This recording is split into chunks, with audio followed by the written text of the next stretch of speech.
গৌৰীপুৰ সৈখ্যাতিখাতা গাঁৱত পথৰ মাজত কঠীয়া ৰোপণ কৰি প্ৰতিবাদ সাব্যস্ত স্থানীয় ৰাইজৰ।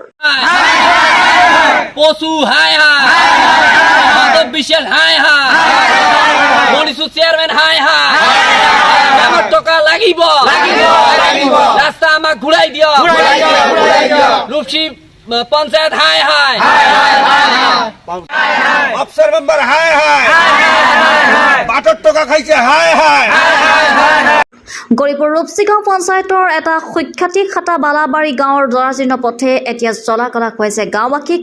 বোকাময় পথাৰ সদৃশ এই পথটোৰ বাবেই এতিয়া জমৰ যাতনা ভোগ কৰিবলগীয়া হৈছে নিৰীহ গঞাই।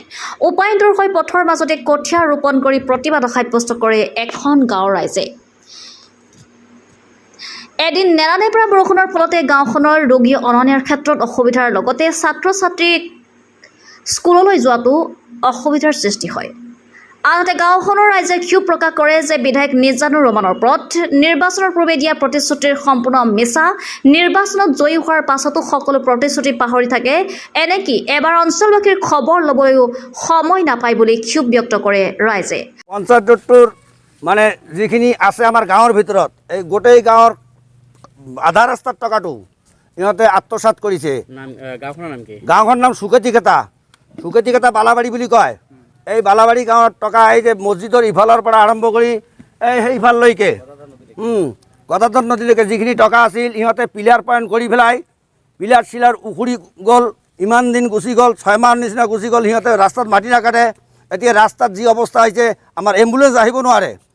আৰু আমাৰ বাটৰ যিটো অসুবিধা হৈছে, ৰাইজৰ যিটো অসুবিধা হৈছে, ৰাইজত চাওক ৰাইজে কি কৰিছে এই বাটত সব মানুহ একদম মটৰচাইকেলৰ পৰা আৰম্ভ কৰি টোটো ৰিক্সা একো যাব নোৱাৰে। তেতিয়াহ'লে আমি কি কৰিম? এই বাটত ৰোৱা গাড়া হৈছে, এতিয়া আমি কাকো যাব নিদিম। এই কাউন্সিলৰ প্ৰেচিডেণ্ট আহিলে ইয়াৰ উচিত ইয়াৰ বিচাৰ হ'ব লাগিব। এইটো মনিষুৰ কাউন্সিলৰে কাম কৰিছে, আঞ্জুমা বিবি আৰু এই অফচাৰ আলী মেম্বাৰ। আমাৰ ৰূপসী পঞ্চায়তৰ প্ৰেচিডেণ্টো আছে মাধৱ বিশ্বাস। কামটো কেনেকুৱা হৈছে এতিয়ালৈ কামটো চালে হ'ব? কাম একো কাম হোৱা নাই। ৰাস্তাত মাটি কাটাৰ ওপৰঞ্চি সিহঁতে কি কৰে, ট্ৰেক্টৰ আনি পেলাই ট্ৰেক্টৰ আনি ঘূৰাই লৈ যায়। আত্মসাৎ কৰিছে। মই নিজে 3 গাড়ী মাটি দিছোঁ, এতিয়াই 3 গাড়ী মাটি পেলাই দিছোঁ। এতিয়া ৰাস্তাটো ইমান বোকা হৈছে, ৰাইজে দেখি আছে। ৰাইজে দেখক, এইটো নিজৰ চকুদি প্ৰত্যক্ষ কৰিলে চাব যে বাটটো কেনেকুৱা হৈছে। কোনো মানুহ এটা যাব নোৱাৰে। মটৰচাইকেল গাঁৱৰ এইটো মুখ্য পথ, এই পথেৰে যাব লাগে।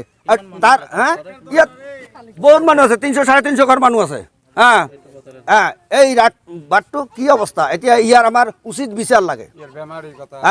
কাৰণ বেমাৰী মানুহ আমি, হঠাতে যদি এটা বেমাৰী মানুহ লৈ যাবলৈ এম্বুলেঞ্চৰ দৰকাৰ হয়, এম্বুলেঞ্চখন আহিব নোৱাৰে। আমি বহুত কষ্ট কৰি ইয়াতে যেনেকৈ দাঙি লৈ যাব লাগে এনেকৈ দাঙি লৈ যাওঁ, কান্ধত লৈ যোৱাৰ নিচিনা। গতিকে আমাৰ এই দুৰৱস্থা কৰাৰ কাৰণটো কি? আমি কাৰণটো বিচাৰিছোঁ। আমি বিধায়কৰ ওচৰত যাম। বিধায়ক আজিলৈকে ইয়াত অহা নাই। আজিলৈকে আমাক প্ৰত্যক্ষ কাৰণে ভোটৰ বেলিকা লাগে। ভোট দিব গ'লে সিহঁতে ঘৰে ঘৰে ঘূৰিব পাৰে, আৰু এতিয়া ঘূৰি নাহে। কিয় নাহে? আমাৰ বিধায়ক যে নিজানুৰ ৰহমান, নিজানুৰ ৰহমানৰ দেখা নাই। ঘৰত গ'লেও লগ নাপাওঁ। গুৱাহাটী গুচি গৈছে, ছাৰে গুৱাহাটী গুচি গৈছে। গুৱাহাটীৰ পৰা কেতিয়া আহিব তাৰ কোনো নিৰ্দিষ্ট নাই। গতিকে ভোটৰ সময়ত যেনেকৈ আহে, এতিয়া যদি অলপ তাত 4 ভাগৰ 1 ভাগ যদি আহি পালে হয়, আমাৰ ঘৰৰ এই বাটবিলাক আমাৰ দেখা শুনা কৰিলে হয়, তেতিয়াহ'লে আজি বাটটো এনেকুৱা নহ'ল হয়। আমি ইমান দুৰ্ভোগ ভুগিব নালাগিব হয়। নিৰ্বাচনৰ সময়ত একো পূৰণ কৰা নাই, একো পূৰণ কৰা নাই। পূৰণ কৰিলে সিহঁতে আহিলে হয়, দেখিলে হয় বাটৰ কাম কেনেকুৱা হৈছে, কেনেকুৱা অহা নাই, একো দেখা নাই। আৰু চব চোৰৰ ভাষা ইয়াত হৈছে, চোৰৰ ভাষা হৈছে। বাহা বান্ধিছে চোৰে।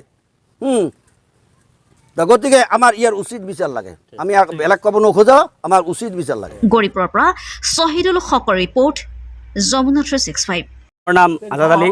মই এজন দাওভাঙি এম ই স্কুলৰ সহকাৰী শিক্ষক। মোৰো ঘৰ এই বালাবাৰী মছজিদৰ সন্মুখত পুখুৰীৰ পাৰতে। ময়ো এই বাটেদি অহা যোৱা কৰোঁ। কিন্তু বৰ দুখৰ কথা যে আজিলৈকে আমাৰ বাটটো কোনো উন্নতিৰ কাম হোৱা নাই। যদিও কাম আহিছিল, ভিডিঅ'ৰ পৰা কামটো আহিছিল, তেওঁলোকে নেম প্লেট বনাইছিল আৰু নেম প্লেট লগাইছিল, মাজে মাজে মাটি কাটিছিল আৰু মাজে মাজে কটা নাই। এতিয়া যিখিনি ঠাইত মাটি পৰা নাই সেইখিনি ঠাইত বোকা পানী এনেকুৱা অৱস্থা হৈছে যে আমাৰ ইয়াৰ পৰা কোনো এজন মানুহে ৰোগী লৈ যোৱাত অসুবিধা, ল'ৰা ছোৱালীয়ে বিদ্যালয়লৈ যোৱাত অসুবিধা। আমি কি যে অসুবিধাত পৰিছোঁ, আমি মানে এইটো কাহিনী আৰু চৰকাৰৰ ওচৰত কি যে কেনেধৰণৰ ভাষাৰে প্ৰকাশ কৰিম সেইটো আমি ক'ব নোৱাৰোঁ। গতিকে এইবোৰ কাম আমাৰ ব্লকৰ পৰা যি হেৰি চেয়াৰমেন আছে মনিচুৰ ৰহমান আৰু আমাৰ প্ৰেচিডেণ্ট মাধৱ বিশ্বাস আৰু লগতে আমাৰ খণ্ড উন্নয়নৰ হেৰি মেম্বাৰ অফচাৰ আলী চাহাব তেখেতসকলৰ জৰিয়তে এইবোৰ কাম হৈছিল যদিও ইমান কাম ভাল হোৱা নাছিল। তেওঁলোকক মই কৰজোৰে অনুৰোধ কৰিছোঁ তেওঁলোকে অতি সোনকালে আমাৰ এই বাটটো সুন্দৰ কৰি পৰিচিত কৰি মানে মাটিখিনি কাটি ৰাস্তাখিনি মানুহবিলাকক যোৱাৰ সুবিধাৰ পথ মুকলি কৰি দিলে আমি খুব আনন্দিত হ'ম আৰু সুখী হ'ম। আৰু আমি উদ্দেশ্য হৈছে বাটটো আমি বোকা মানে ফালি যাব লগা হয়, আমি ইমান কষ্টত ইয়াত ৰখি আছোঁ। গতিকে আমি এই বিধায়কৰ পৰা আৰম্ভ কৰি নিম্ন শ্ৰেণীৰ যিমানবোৰ আমাৰ কৰ্মকৰ্তা আছে তেওঁলোকক আমি কৰজোৰে অনুৰোধ কৰিছোঁ আপোনালোকে অলপ চাওক, আমাৰ পিনে চাওক, হয়নে নহয়? আমাৰ পিনে চাই চিতি আমাৰ বাটটো অলপ ভাল কৰি দিয়ক, এইখিনিয়ে মোৰ অনুৰোধ। এইখন হৈছে সুকেতিখেতা বালাবাৰী বুলি কয়। আমাৰ এই চাৰিআলিৰ পৰা গদাধৰ নৈলৈকে যিখিনি ৰাস্তা গৈছে এই ৰাস্তাটোৰ কথাই মই খুব কৰজোৰে অনুৰোধ কৰিছোঁ।